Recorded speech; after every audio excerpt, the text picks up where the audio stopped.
Greetings, welcome back, Stackers. Today we got a special topic that was requested from a really good friend of mine, and they asked that I just talk through what my thoughts would be on UBI, Universal Basic Income. So it's a little ahead of my talk track. For anyone who's followed or listened to multiple, basically followed along for my whole series, a lot of these topics are interconnected. What I'm trying to do is in education we call it scaffolding, creating some foundation for learning, some foundation for concept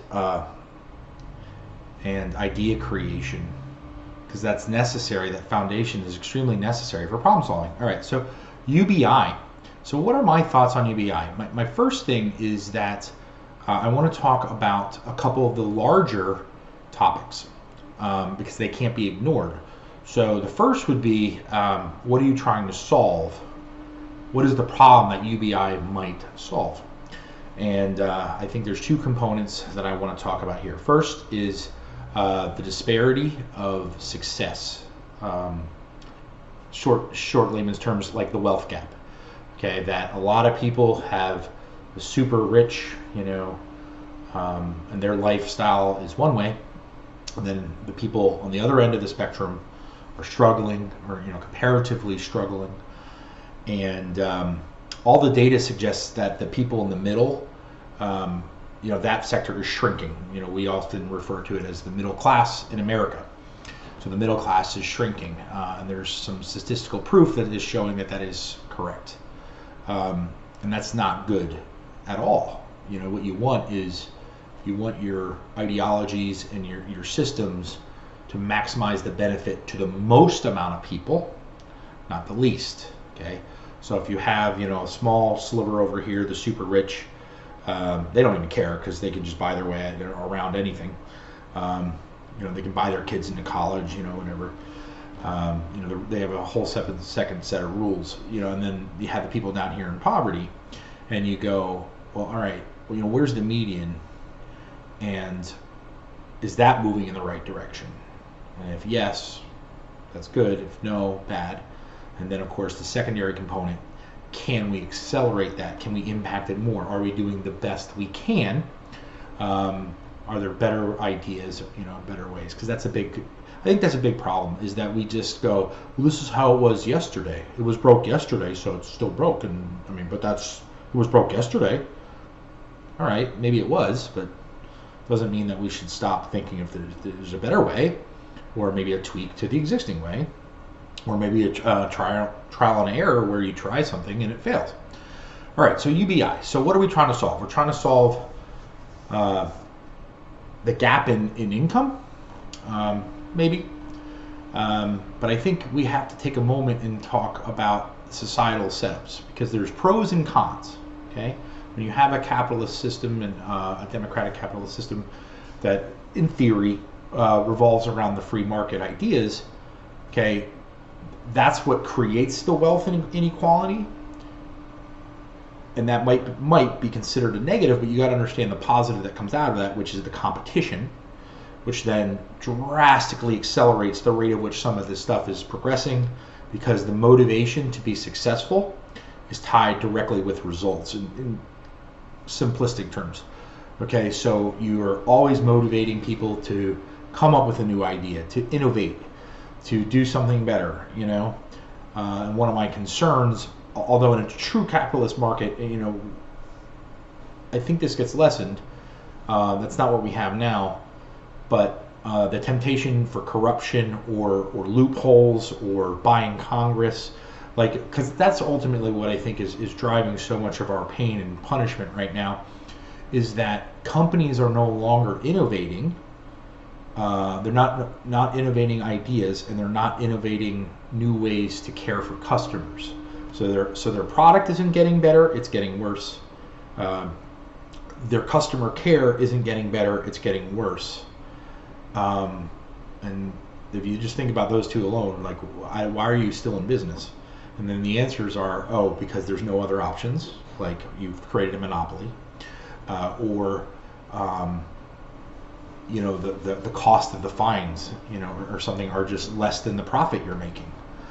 So the second corruption becomes cheaper or more profitable than innovation, you are now motivating innovation. Now let me spin back to UBI. All right, so if you've said, because then what would be, some of the other options, like in a socialized environment, you have better distribution of the resources. It's more, not necessarily fairly, but it's more equitably distributed, can be. But what do you lose? You lose that motivation to excel, okay? That pushing of pace and progress, right? But it's important to understand what you do get. You fix that problem. You fix, the inequality. Everybody got a meal, okay? And what you lose is the motivation for people to be different. All right, so if we start there, you go, all right, and I like to tie this back to your family. Like, we have socialized systems and ideas that completely work. Like your family. Little Timmy doesn't, not get to eat dinner because he didn't rake enough leaves. Like, no, you give, they're independent ideas. Timmy, rake leaves because you're part of the family. And then eat food because I love you and you're my kid and you should be able to eat food. All right, so if we tie this in, here's kind of how I see through the UBI. First off, there's some problems that are happening that UBI could be used as a solution. First, I love the stock market because this one has been around for a while. And I think we're handling it the wrong way, and it's completely shows the corruption of wealth in our politics. So value-added tax is basically is just something you add to a process. It's basically just a layman's term for, hey, here's something new. We don't, we're gonna. It's a general umbrella of we want to tax something. Why? So the government can make money. The whole idea of whether government's going to use that money more effectively than private industry is a secondary topic, which I won't discuss right now. But so you have Wall Street making a ton of transactions, which would be the same as me. Like, I own a business and I sell things. That's a transaction. That's how I make money. Okay, so you have Wall Street making a whole bunch of money for a whole bunch of people. They're clearly doing things. Okay, they all have jobs. And those transactions themselves cost no money. The reason they cost no money is because they lobby the crap out of Washington, and the idea of taking money out of rich people's pockets continually fails. Then you go over something like the European Union, where they absolutely have a tax, a value-added tax on their stock market, and it's a small percentage, but it adds up to a very large amount when you have trillions of dollars a year going through this, tool, this medium. All right, so now let's expand that a little bit to emergent markets. Now, mostly what I'm kind of talking about here is technology and the technology monsters. So historically speaking, what happens is something emerges, and at that time of emergence, nobody knew where it was headed or what to do about it, or if anything needed to be done about it. So the internet comes out. Congress isn't in a position to know how to govern it. They've never seen it before, okay? So what ends up happening historically is government is always lagging behind. And it's sometimes why some of the regulations and regulatory answers seem late or seem inefficient. Because they're optimally, because there's that lag. They don't know, and of course they can't know. The emergent people, they don't know, and they're at the forefront, but they're just trying to make money. So you have these emergent markets. Like, the newest thing now is, like, how do we make a platform? And we're seeing this right now. The fight is happening right now.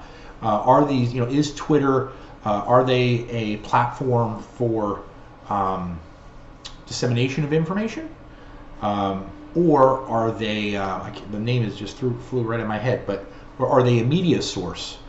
So if they're just a platform, then they shouldn't really regulate free speech at all.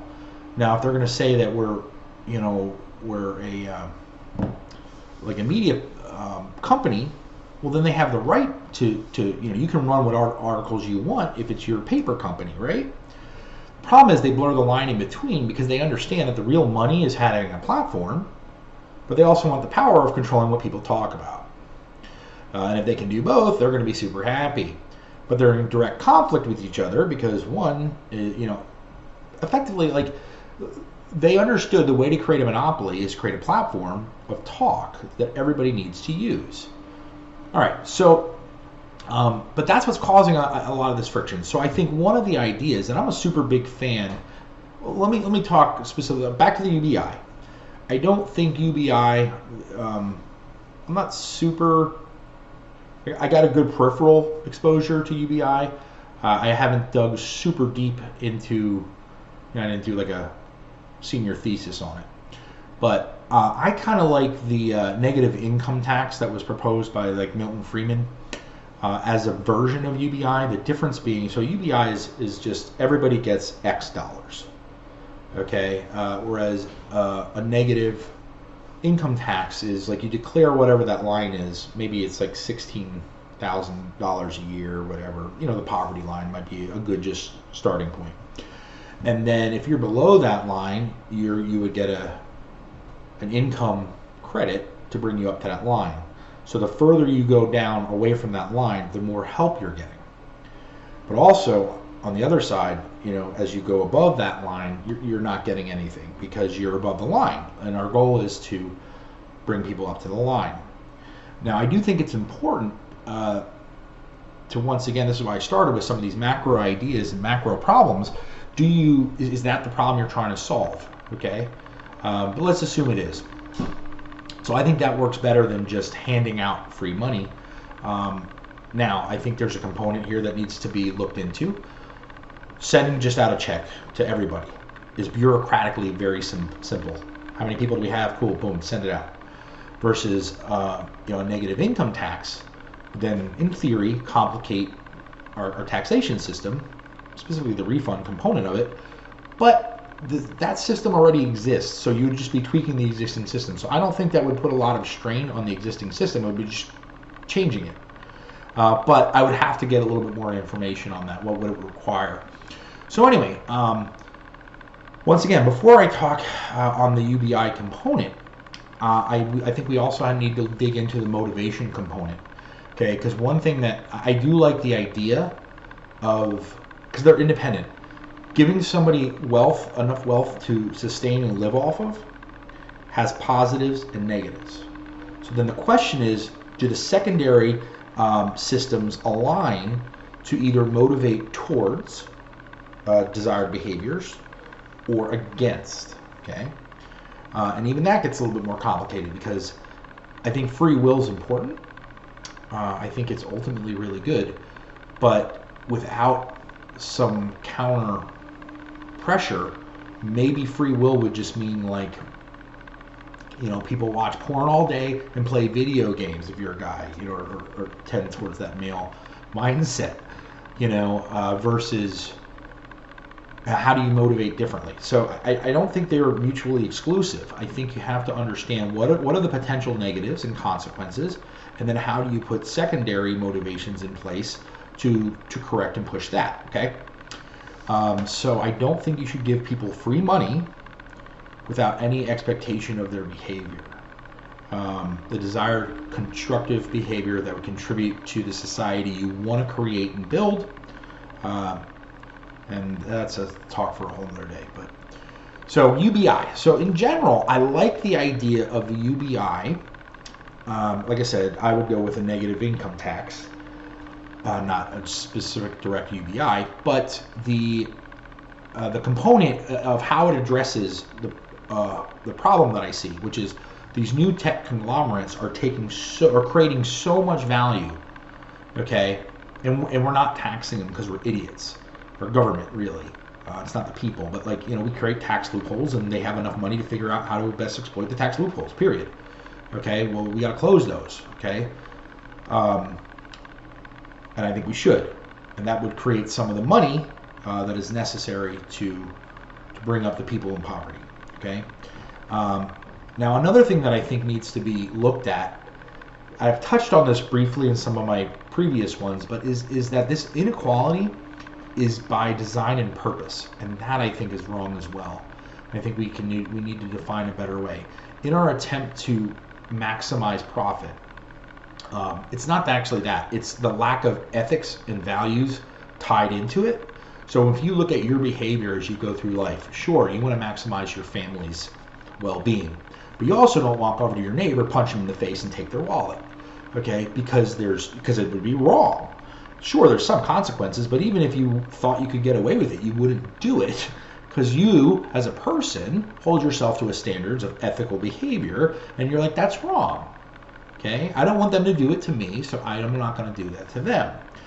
I do not see that in the business world, particularly the bigger you get, the more, and I'm not saying every action by every big business is corrupt. I'm saying one corrupt action is extremely too many and should not be tolerated at all. That's a difference. So I'm not saying that big businesses don't do good things. Okay, just like people, they have good decisions and bad decisions. But we are motivating specifically for very bad behavior. And I mean, I could go on and on about, I like to talk about some of the classics, the Enron, or, big tobacco, but it goes on and on. The Wells Fargo microtransaction, they've been 3 times now they've been fined for the same thing. They're not changing the behavior because they're making more money than the fines. Okay, but look at the behavior.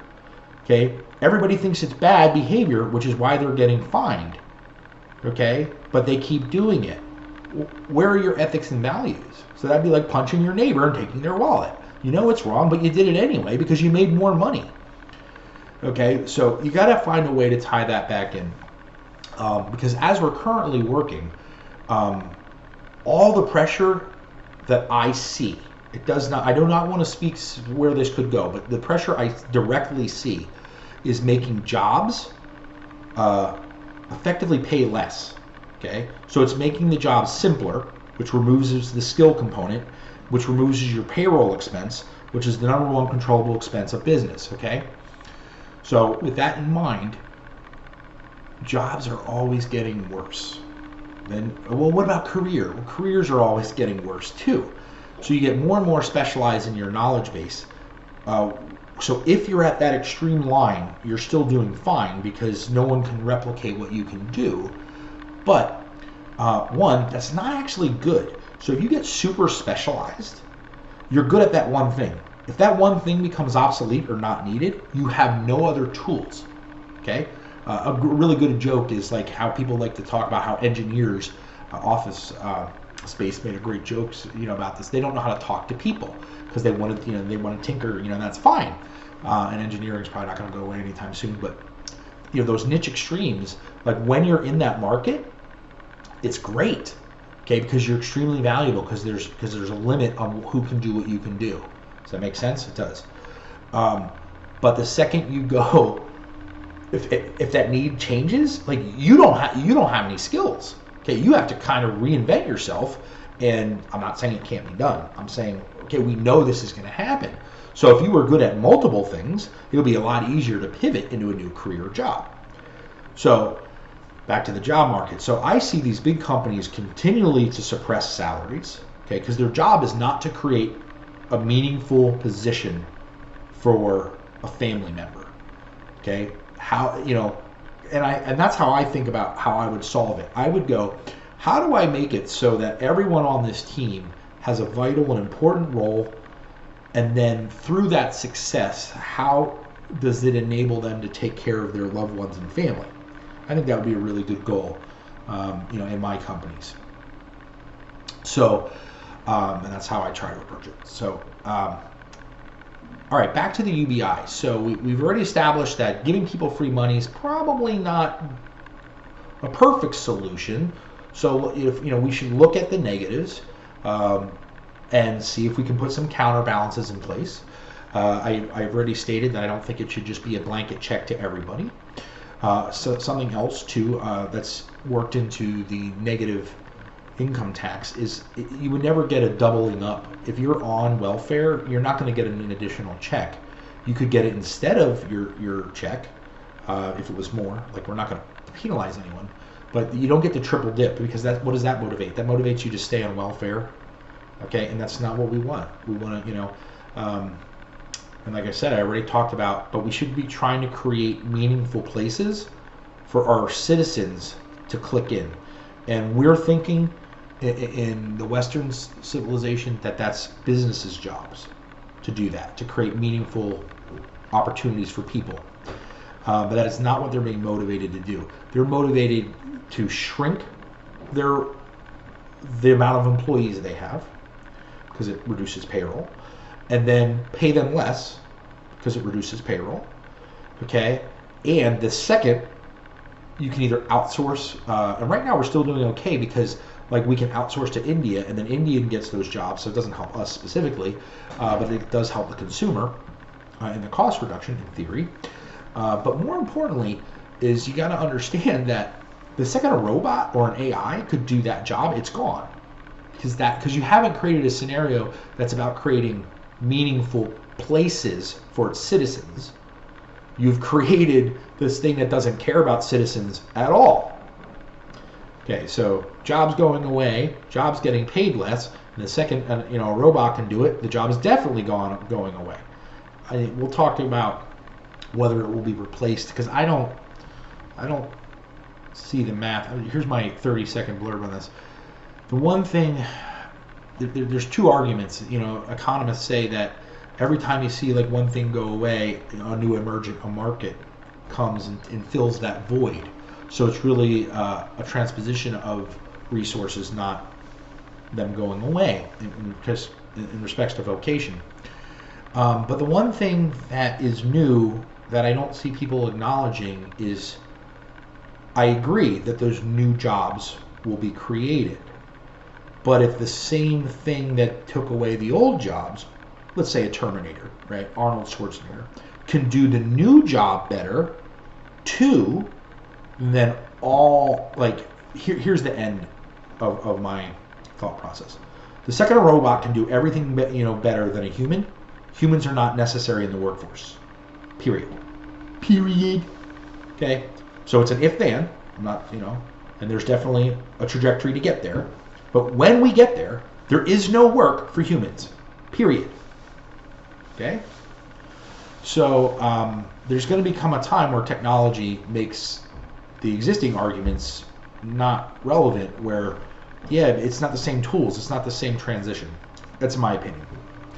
All right, so back to the UBI. I really kind of like a ton of what, here's my plug for Andrew Yang. So I came across him in the last presidential run, and he was making a lot of sense on logic and reasoning and science-based statistics, and so that led me to jump into his webpage and be like, what is this guy all about? I'm not going to get behind him.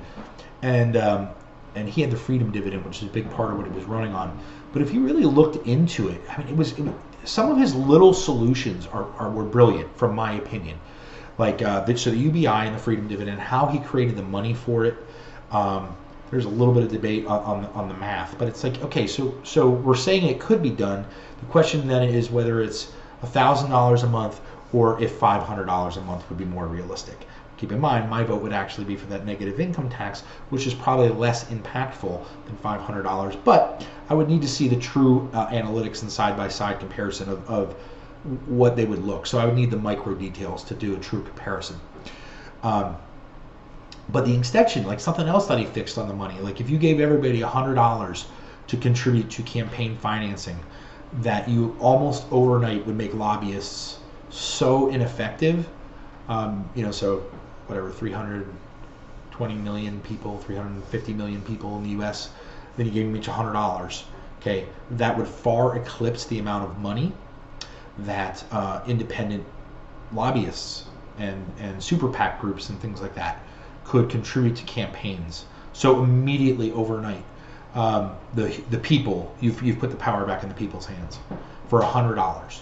Okay, and it would be a credit. They don't have to send you $100. You just say, I would like $50 to go to Bernie and $50 to go to Trump. Okay, and that's how it would be assigned. Now, who knows? Maybe at the end of the day, it all washes out. Like maybe it's just passing around the money, but it at least gives the voice the people, which is where you want it, not in lobbyists, because that doesn't lead to good anything. So UBI, I like the idea of it solving the tech problem that we have, this emergence. So we're not, and it's moving so fast that government and regulation and even taxation is going to struggle to keep up with it. And that's always been the case with any new emergent markets.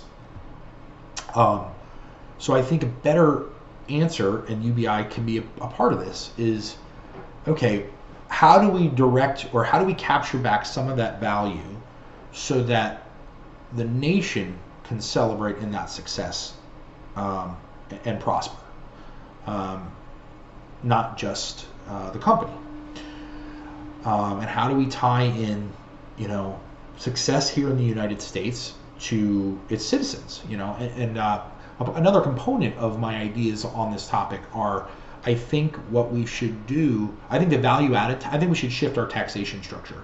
I like the idea of, I hate the idea of income tax, because you're taxing, you want people to work, okay, cool, that's good, and you want to establish a good work ethic, yeah, cool, but when you work, I take some of your money. So I like almost like more of a flat sales tax component, even if the numbers, equal to the same amount, a sales tax, so somebody who spends excessively is getting taxed. See how you're, in my mind, you're correlating the behavior. Do you want people to save money? Yes. Do you want people to only buy things, to pause and think, do I need this? Does it contribute to, do I really want it? Does it help my family? Does it help me? Or is it just an impulse buy? And you want to, I would argue, whether they make the decision to buy or not, you want to create that pause, okay? To work against human nature, to make people think and make people more responsible, give them another opportunity to make a good decision for them and their families. Well, okay, so a sales tax would do some of that. If you had a garden, you don't have to pay for your tomatoes, okay? Whereas, if you go to the grocery store, there's a sales tax and you have to pay. But the income tax, the more money you make, the more we punish you. That seems silly. What are you motivating me to do? To hide income. That's what you're doing. And guess who can do it better than most? The richer you are, the more resources you have to figure out how to hide it. That's it. So the people who get taxed the heaviest are the poor people who don't know what the hell to do. All right, so back to the UBI component of it. I do think it solves some of that inequality, and I love the freedom. I've been very much against, my whole life, I don't like people telling me, maybe we all don't to some degree, but I don't like people telling me what to do. Like when I wake up in the morning, I don't want to be a slave to a job. And I think we've created that way too much. The idea is I go to my slave indentured servitude camp for 40 hours a week. That explains why people don't want to work 50. They want to work 30. Not, because the job's not meaningful and important. It's stupid, in a lot of cases. But there's a lot of positives that come out of the industries in those jobs. Okay, so you can't ignore that. But so I think it does a little bit of correcting that problem. Was you don't want people tied. You want people to have more power. If you're, the place I'm currently working, I'm going through this harassment effectively from my point of view of going back to work. I mentioned I had shoulder surgery, and here I am, and work's like, well, the doctor, we don't like the doctor, no. And I'm just like, you know what? F off. Like, I don't need you, and I really don't. So, if you don't want to work, I don't care. Well, you just needed a letter. No, I don't need to do anything. If you want a letter, you go get a letter. It's funny, we just talked about responsibility in the last two episodes.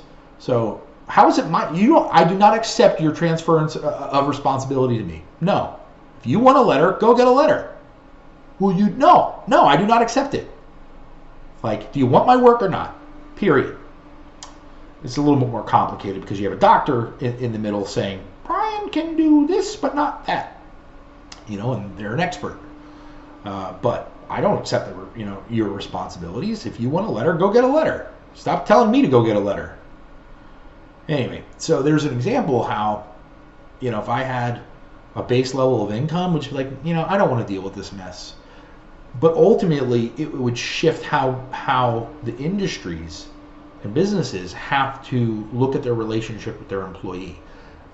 A great idea or a great companion to this is like the 2 weeks notice. So look at the double standard here. When you're giving a 2 weeks notice for a company, you're supposed to do that, and you're literally hazed into doing it. But when they fire you, they don't give you 2 weeks notice so that you start looking for another job or protect your family.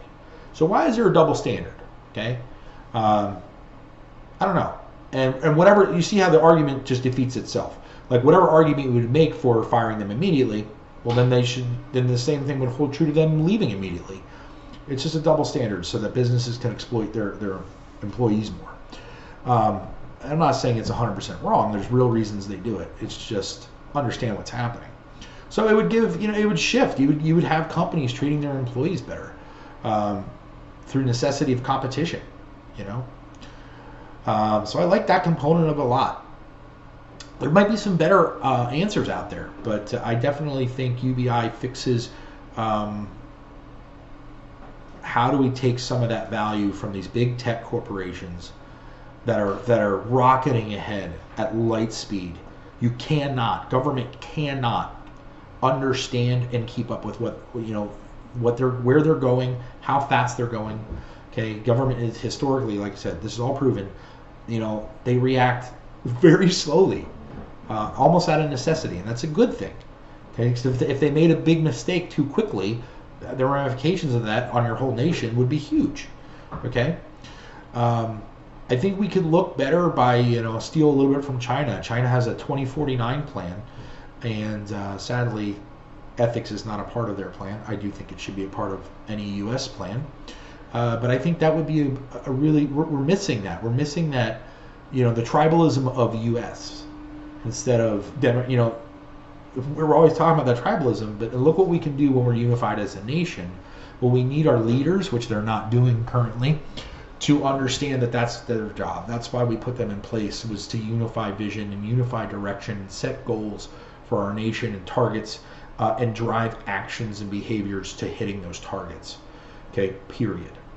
It's just leadership 101. What we have that's not what we have from my opinion, in Washington and in Congress. Maybe it's 10% of what happens, and the other 90% is lying and deceit just to try and get reelected. That's shameful, because that's not the point of leaders, from my opinion. So UBI, I like the idea of it, and I definitely think it is a good reaction to that imbalance. There might be other things we should talk about. I recommend doing it in the sense of a negative income tax as opposed to just flat free money. But I would need to see the real, what do those plans being executed look like to make a final decision on pro and cons. Because that's the thing. There are good and bad of all decisions, of all solutions. So the thing that we're not talking about enough, hence why I tried to create this station on YouTube, is the truth component. Okay, marketing. You've got a whole division. Look at how much money it makes, and just about creative lying. How the hell can you creatively lie as the mainstream of your society? Okay, and now censorship's becoming the new thing. Inhibiting truth. Okay, and expect to be successful long term. Feels like you're playing the wrong game. So that was a long, as everything is long and rambly, but that's my takes on UBI, and I do think it definitely needs to be a talking point, because if let's assume that right now they're talking about the antitrust stuff of breaking up the Googles, the Apples. I don't know if that's a good idea. It could be a good idea, but if they're doing a lot of things well and efficiently, and without proof that somebody else could do it better or more efficiently, I think the answer is just to recapture some of the value and spread it back to the team, because you don't want to change their motivation to excel. Now, if they're not excelling, that's something else. If the lack of competition is leading to poor products, which it sometimes is, okay, then that's something to talk about. But even in places where you've had competition, that's not how I see businesses solving it. I love the cable companies. You know, they just created gerrymandered their districts so they weren't competing. That's all they did, because it's easier to do that than it is to actually compete. Actually, just came across Veritasium. This is a cool thing, and he did a presentation on the light bulb. The name escapes me, but there was this, coming into World War II, there was this whole legitimate, the top 5 light bulb companies just had this like actual agreement to not price compete, and they lowered the standards of their product because they realized that the better we make light bulbs, the less people buy light bulbs, and we sell light bulbs. So let's stop doing that. By the way, add that to the argument of how capitalism doesn't work sometimes, because you're not motivating good products, you're motivating profit. And if it becomes more profitable to make a crappy product, I just get with my 4 competitors and we create an actual agreement to make our product get worse so we can sell more of it. That's insane. That's the opposite of progress. And that actually happened until World War II kind of derailed a lot of it, because obviously priorities shifted. And that kind of, the aftermath of that, by the way, apparently existed until the LED light bulbs started popping out, because they was like, all right, this just changes the whole game. But they've had the ability to make light bulbs way better for 100 years, and they didn't. Okay, how are we doing that? How are we addressing that as a society? And maybe that was the best thing we could do 100 years ago, but stop ignoring it. All right, UBI. I think it's a good answer for, should be part of the talks about distributing the mass, wealth. So I got to add one more thing here. Damn it, I'm so rambly. Is that how we define? It's how we define wealth. That's the core of the problem. Value. Okay, so there's like absolute value, and then there's the monetary number we assign to value, and they are not the same thing. I think the example I like to use is the carbon tax. So if you decide that putting a bunch of pollution into the air has a detrimental effect, a negative value, a negative impact, and honestly, that's up to society to decide that. But if the society says yes, that's a negative, because there could be an argument that, well, maybe if the whole, if the globe went up 20 degrees, why is that bad? That's an argument. But but the second that you do say, and basically every part of the chain should have a value assigned to it. And what we've seen historically is that companies just exploit the existing system to not pay their share of that value, whether it's dumping pollutants into the oceans or rivers. Okay, why? Like, it had a cost. It killed all the fish. Okay, or the government had to come in 20 years later and clean it all up. Okay, so it's that intrinsic true value versus just this money concept, which is just a barter exchange, nomiker. It just holds a value. That's all. It's just so I don't have to bring pigs to the market. So that's really what we need to do. We need to get more honest, and I would say the level that needs to happen is, your so for us, it would be the country. The U.S. can't necessarily think or make good decisions for other countries, but within the U.S., the mindset should be how do we be honest and assign true value, and it also motivates people in the right directions, and the business sector in the right directions too, if you stop hiding value. But that's not, culturally, and I don't think we were there. If you look at, pre-Enlightenment, I don't think we were there, but I think we're getting closer and closer to being able to have some of these conversations where, we can go, okay, look, maybe we were barbarians 500 years ago. Is that where we want to be 500 years from now? And if the answer is no, well then, because I'm really worried about this lack of, damn it, I might have to edit this out. So our values and ethics used to be tied to our religious beliefs, and that has gone away and been replaced with nothing. Okay, so tie that all into the equality, And I don't believe that private industry, without motivation, gets involved in any of that. I just don't. And I know other people are gonna, my friend who I always argue politics with, he's the private, sector will solve it, and I don't see that. I think they'll follow the money. So if there's money in it for them to solve it, they will. Like if there's a tax credit, a lot of people like to bash Elon Musk for his subsidization on his Tesla cars. Well, guess what? You motivated something, and he created a solution to it. You remove that motivation, first off, he doesn't create that solution. I don't know if that's a good or a bad thing, but I think it makes a good car and a good car company. But it wouldn't happen without that subsidization. And but then on the other side of it, it's like, no, I don't see businesses behaving like that. That's from my point of view. All right, so UBI, that's my take on it. If you want to do, I really would just dig into some of Andrew Yang's stuff and really look at how he proposed, correcting and funding it.